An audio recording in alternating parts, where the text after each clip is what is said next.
may be the most difficult decision I've ever had to make in my life. And that is, was it time for me to get my knee replaced? Here's 5 things to help you know it's time to have your joint replacement surgery. I'm Dr. Randall Schultz, a patient, a surgeon, and your guide. I'm a board-certified orthopedic surgeon with more than 25 years of experience specializing in hip and knee replacement. Along the way, I've had the privilege of training residents and fellows and caring for thousands of patients. I've also been on the other side of the table. I've had a knee replacement myself. This is the Surgeon Unmasked. The first and most important, and this is the true definition of when it's time, what are the proper indications to proceed with joint replacement surgery?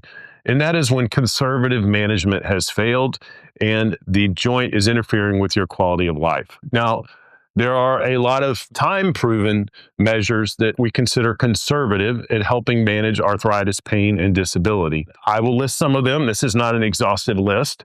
There are a lot of unproven treatments that are out there.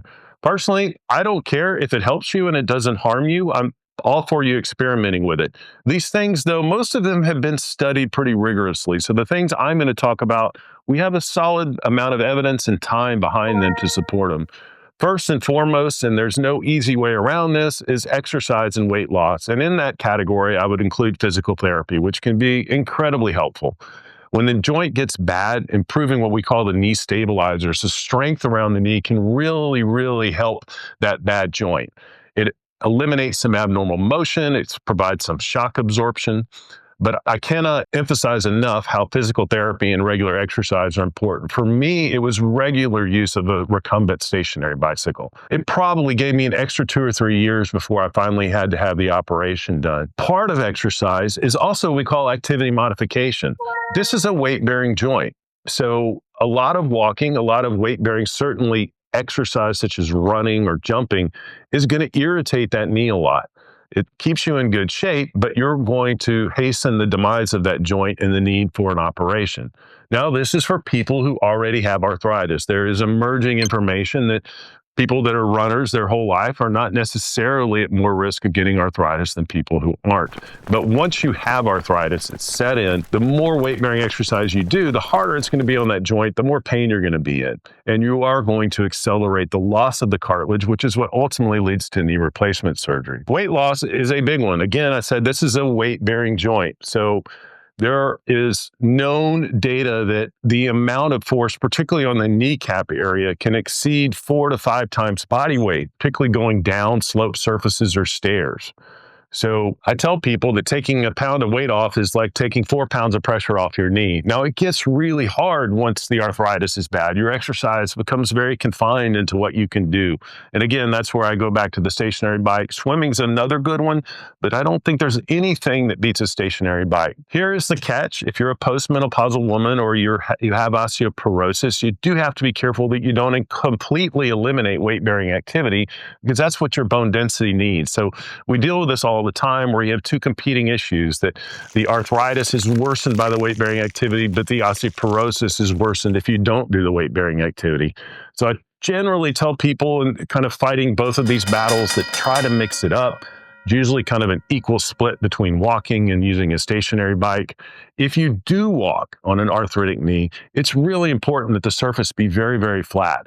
Again, I mentioned that those joint reactive forces, we call them, they get very, very high when you're going particularly down a slope, but also up a slope. So keeping it flat is really important. Among the other conservative measures that are time-proven are non-steroidal anti-inflammatories over the counter. That would be things like ibuprofen, naproxen. There are prescription, what we call COX-2 anti-inflammatories as well. Tylenol also has some benefit. I don't think it's as effective, but for some people, that's all they can take. Another tried and true treatment is corticosteroid injections. Now, they're not completely harmless, but they have a very high success rate. But I do think you have to be careful how often they're given. They do have somewhat of an erosive effect on the cartilage. There are other injections that I'll talk about on another day that their evidence is far less proven than corticosteroids. The other thing I think people don't realize with corticosteroids, if you do have osteoporosis, that even though it's injected into the joint, there is some absorption into your system. And that can worsen bone density if given frequently and a lot over time. So be aware of that. Another concern with cortisone injections is if you're diabetic, you can have really, really out of control, crazy blood sugars. Usually they go high, sometimes 4 or 5 days. So I tell people to be very, very careful. Watch their blood sugars after they have a steroid shot. Another time-proven method, and sometimes insurance companies want to know that you've tried this before they'll approve your operation, is use of some kind of weight-bearing support. Typically, that'd be a cane or a crutch. Most people just are not willing to do this because of the social stigma associated with using a cane. But I will tell you this, a cane does a lot more than you probably realize. Typically, you're better off putting in the hand opposite of the affected joint, and it'll hit the ground as that foot hits the ground on the affected joint. It doesn't really slow you down. It only takes up one hand, and they're easy to transport around. So I would highly consider it. Again, this is not an exhaustive list. There's some other things out there that do have some level of support. I should probably mention topical anti-inflammatories. That would be the only one I'm aware of right now that's available over the counter is a diclofenac product. And there is emerging evidence that it may be somewhat helpful. And for people who can't tolerate oral anti-inflammatories, it's probably a safer route for them. There is some minor evidence that bracing can help a little bit. I think probably with the cost involved, I'd be careful with it. They do make what are called unloader braces for people who have significant deformity. It's required that they be fit very, very precisely. They're quite expensive, and so sometimes it's kind of a hassle. And then we run into the problem that once all that's done, in my experience, about half of people just aren't willing to wear it. In my 22 years of practice, I've also seen a million things come and go, different fads from CBD oil to Blue Emu to a number of different products, laser therapy. The problem is most of them just don't have the evidence behind them for us to recommend them. And as a medical doctor, that's sort of my job, is to help filter the information and provide things that are proven to you, not have you go chase down or spend a lot of money on things that are unproven. The second sign I think that you might know it's time to start thinking about joint replacement surgery is that you find your daily life, I would call it shrinking. You just don't have the same level of activity and energy that you used to. I noticed that by the time I reached the end of my knee, I found that I could not go more than about 5,000 steps in a day, or it would keep me up all night. And so almost subconsciously, I just started limiting my activity and would avoid doing things that would put me over that limit. So look around. If you see suddenly, weight's creeping up, your exercise levels are going down, you don't want to travel, you don't want to do the things in life you normally do. Now, that's within reason. If it's because you can't play basketball or run a marathon, that's not a good indication to go to surgery. But you kind of need to take a survey. One thing that really needs to be talked about is you don't want to do this based on short-term data. This needs to be something that's probably been evolving for years. And those are the people who probably have the best results after joint replacement surgery.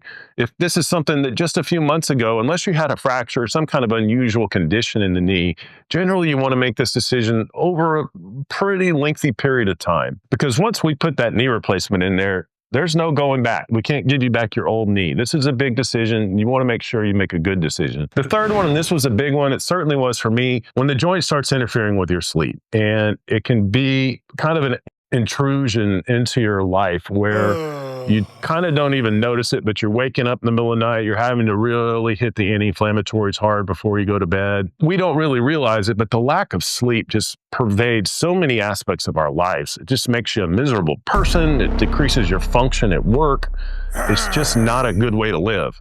So if you start having regular interference with sleep, despite the use of medications, injections, to me, that's a pretty strong sign that it's getting close. The fourth sign that it may be time to consider joint replacement surgery is you need to make sure that you have the X-ray evidence of truly severe arthritis. And when people go to joint replacement surgery, and I've talked about this with hips, before they have severe arthritis, their results are generally not as good. It's what I like to call the delta. You start here, you want the surgery to take you here, because you're going to go through an awful lot to get from here to there. If the amount of improvement's only going to be a small amount, it's probably not worth doing that operation. It's a difficult, painful rehab. You take risks that can, believe it or not, can make you worse off than you were before the operation. So we know that if you're not showing pretty severe arthritis signs on x-rays, that you may not have as predictable a result. So you just want to know that the x-ray changes are there. As doctors and even in medical school, we're taught you treat the patient, not the x-ray.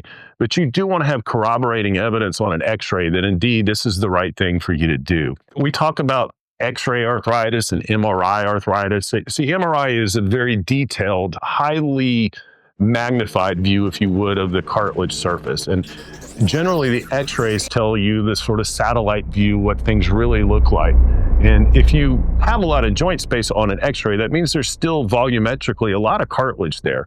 If it takes an MRI to see that you have arthritis, you're probably not in the range where you want to start thinking about joint replacement surgery. The final sign that it may be time to consider joint replacement surgery is that you've reached the pain and disability level that is realistic for a joint or knee replacement to solve. Now, I perform hip and knee replacement surgeries equally.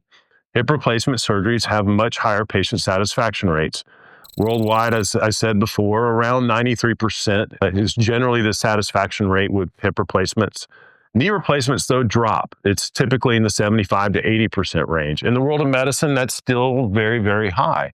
But there's still about 1 in 5 people, and a lot of people always hear the horror stories of someone who had a terrible result. We are trying to kind of constantly move that needle, improve the satisfaction rates, but it really hasn't changed very much over the last 20 or 30 years.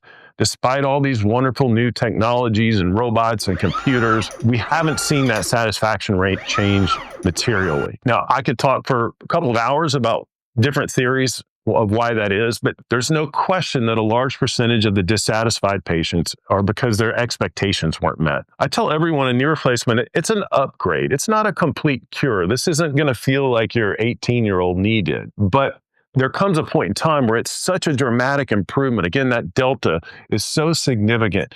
It's a home run for people. Now, if, like I said before, if you want to run marathons or play high level, what we call level 1 sports, like singles tennis, racquetball, I think probably pickleball is okay, but you're probably going to be dissatisfied. What knee replacements reliably restore is the ability to walk on level ground, generally unlimited distances, without that knee being the limiting factor. Now, most people, if they rehab successfully and are reasonably fit, can handle stairs much better than they could before. But where it starts getting less predictable is when you start dealing with really irregular surfaces, hiking, for example. A lot of that is more patient factors than it is knee. You need to have a pretty strong, agile patient to be able to handle those things after knee replacement surgery. But there's a big element of people expecting that knee replacement was going to do a little bit more than it's really capable of. So I think if you go into it with reasonable expectations and you realize that just the ability to be able to walk, to be able to sleep, all these things would make your quality of life that much better, then I do think knee replacement's a good thing to consider. When I look back at my decision, I struggled so hard with knowing, is it time or not? It turns out I probably waited longer than I needed to. There is an element of age. We do like to get you past a certain age, and I'm not even going to say what that is. It's been changing rapidly as materials have definitely improved over time. But you would like to only have one of these operations in your life. And if we ever have to redo it, that's a much more complex procedure with a much higher risk of complications. So ideally, you'd like to get a little bit older if you can so that you have a reasonable chance that that joint will carry through your lifetime. Thank you for watching. If you can share any of your own comments or experiences, we'd love to hear about them. Let me know in the comments section. Have a good day. Thanks for watching.